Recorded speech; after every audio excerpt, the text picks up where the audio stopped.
Buying a new kitchen, exciting, but also a bit overwhelming. With all the different opinions and different products out there, it's easy to get it wrong. Now, here are the 7 mistakes that people make most, and more importantly, how to avoid them. That's it, yes, and hello and welcome. Welcome to the Kitchen Design Experts. We're the channel that tells you everything you need about kitchens, kitchen design, and appliances. So grab yourself a cup of tea and let's get to it. Mistake number 1, choosing the wrong company. Now this is a big one. You might think it's all to do with the kitchen furniture and the quality of the furniture, but no, choosing the right designer. That's important because even with the most expensive fancy cabinets, if you get the wrong design, you'll get the wrong kitchen. What you're looking for is somebody who doesn't just want to sell to you, but somebody who actually cares about getting the job right for you.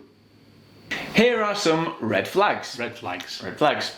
If the company leads in with 70% off or interest-free credit, then be cautious. Good design speaks for itself without the need for sales gimmicks. Absolutely. And also listen to the questions that your designer asks you, because there's some questions that without asking them, they can't possibly design your kitchen, such as how long are you going to live in the house for? Or who the main cook is. Do you have any mobility issues? Are you left or right-handed? Yes. And if they're not asking these questions, then they are designing it for them rather than for you.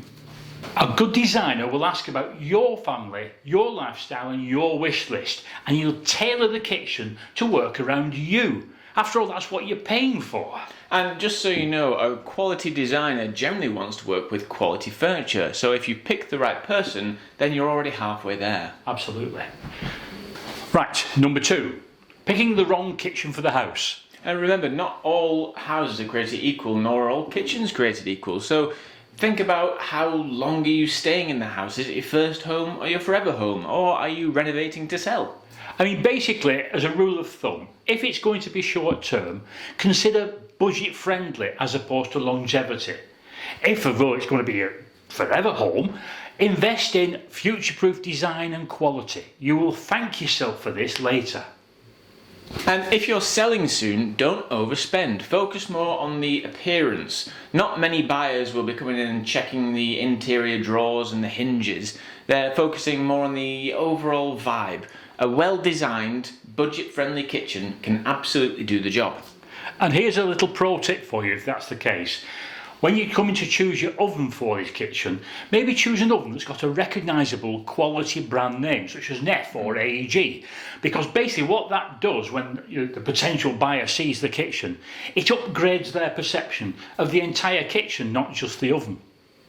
Number 3, not understanding the quotation. Now this one catches people out. It certainly does. I mean, basically you're not just looking at the cost for the cupboards themselves. You need to make sure that the quotation includes for all the appliances, whichever type of worktop you want, joinery fit, plumbing, electrical, lighting, plastering, and don't forget a cost for your floor covering. If the quotation seems cheap, check what's included, because some companies leave out key trades only to sneak in some extras once you've signed the contract. And don't forget, although 2 designs can look the same on paper, what really matters is what's inside the cupboards sometimes. To give you an example, if anything pulls out, such as a drawer, interior drawers or wirework, the chances are that that unit will cost 4 times more than just the standard cupboard. So know what you're paying for. Ask for a comparison. Is this a mass-produced off-the-shelf kitchen or is it a custom-made kitchen? Don't be afraid to question the spec. If you're not quite sure whether the kitchen you're being offered is a mass-produced kitchen or a custom-made kitchen, ask this question. Because normally, kitchen cupboards are standard are 720mm high, the cupboard itself. Ask, can you please make the kitchen 780mm high? If the answer to this question is no, then you're looking at a mass-produced off-the-shelf kitchen. Mistake number 4, getting only 1 quote in. Please do not do this. Absolutely not. We advise you get at least 3 quotes in. Even if the first designer seems fantastic, get 2 more in. Maybe get a couple of quotes for an off-the-shelf mass-produced kitchen and maybe 1 for a custom-made kitchen. Also, you'll find that you'll learn yourself a little bit more about kitchen design. You'll see 3 maybe completely different ideas on how your kitchen could look. And also, possibly most importantly, you'll start to tell the difference between a salesperson and a true designer. And eventually, if you have 3 plans, you might end up using the best bits of all 3. So visit a few showrooms, invite your favourites to your home, pick the one that feels right to you, then go back and finalise. Mistake number 5, rushing your decision. Now I know it's tempting to place your order when somebody waves a limited offer in your face, but whatever you do, please don't do it. The price isn't going to increase next week. The 70% off will always be 70% off. Never ever let anybody pressure you into ordering. A good design, it's normal to take 2 to 3 iterations before you get exactly what you want. You're not being fussy, you're just being thorough. Absolutely. I mean, basically, another pro tip, if you want one, is if the company you're dealing with, when they presented the plan to you, doesn't let you take the plan home so you can consider it, then I think you're dealing with the wrong company, and I would advise you to just walk away. Another pro move would be to let your designer know up front that you're not ready for your new kitchen for at least another 3 months. Why should you do this? Well, basically, I think you'll see from their response whether they're actually serious about designing your kitchen or they're just chasing another sale. Mistake number 6, not future-proofing your design. Now, we don't like to think about it, but we are all getting older. And if this is going to be your forever home, then you've got to design it with your future in mind. Simple changes can actually make a huge difference. Just think about raising your dishwasher off the floor to a more accessible height, having shelves that pull out or pull down, corners with decent access to them with pull-out carousels, etc. And maybe even a boiling water tap to save you having to lift a heavy kettle. And even if mobility is not an issue now, then these are all just quality of life changes anyway. And here at KD, one of our specialities is ageing in place. And if you do want to learn more about that, feel free to look at the full section on our website. Okay, and finally number 7, forgetting your wish list. Now I'm afraid this one happens quite a lot. In the beginning, maybe you had a really clear idea. Maybe you wanted, I don't know, an American fridge freezer, an island with seating on it, or an oven at waist height. But after the weeks of looking at plug socket locations, splashback colours, you realise that you've forgotten the things that really matter to you. So what you need to do is, right at the onset, make your wish list and then perhaps prioritise the most important 3 things off that list.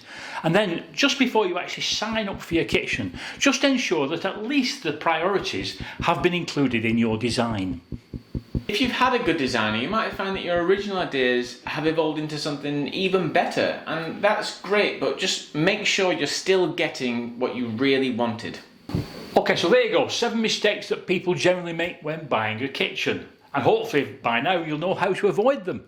There are lots of other mistakes you can make as well, I'm afraid. But if there's one thing that you should take from this video, it's find the right designer. Once you've got that sorted, you'll find that everything else should just fall into place. And if you're still on the hunt for a good designer, we have a suggestion to make. Our email's in the description below. Feel free to get in touch.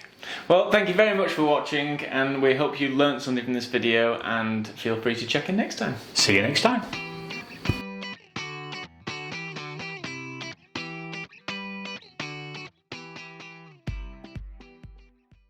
Buying a new kitchen. Exciting?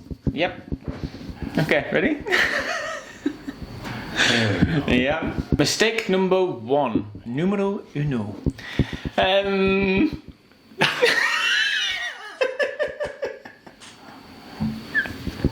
We're not going to get very far, are we? No, I can't say that. No.